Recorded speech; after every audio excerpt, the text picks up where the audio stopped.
Ondat wasn't even our first name. The company started life as StorageOS, and we founded the company in 2015. The idea originated when I was actually working in financial services, and we were looking for a way, and in a software-based manner, create a storage system which can be used by developers. Because what everybody was trying to do, even before the advent of containers and Kubernetes, was to try and make storage and infrastructure as commoditized as possible. We didn't want to have these proprietary big black boxes in data centers that each had separate interfaces and required manual intervention to do everything. We wanted to move to this new cloud-based model where you can provision infrastructure in seconds or minutes. And when I was working in banks, it was actually quite common to take 6 months to provision hardware or an environment for a new project. So I left my job and spent a couple of years working on fairly low-level stuff like algorithms and codes to actually see if this would actually work. After we had gotten our first set of funding, we attended, my co-founder and myself attended the very first KubeCon, which incidentally was in London, February 2016, I think.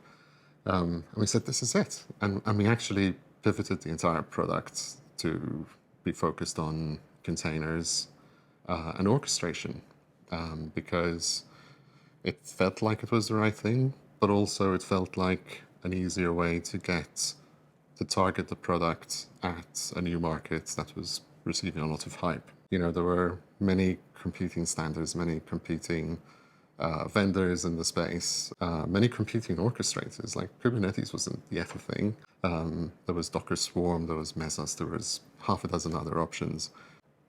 And we probably spent the next 2 years after getting that initial funding almost chasing our tails, trying to make this product work for everything and everybody at the same time, which is a hard thing to do, and probably not a wise move.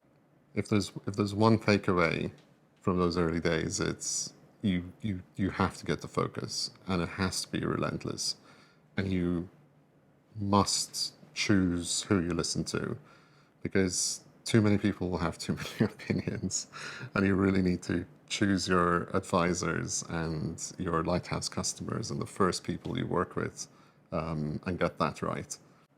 And then eventually Kubernetes became the winner. We sort of were predicting that was going to be the case early on. We did a lot of early work with the community and were one of the first products to release for Kubernetes.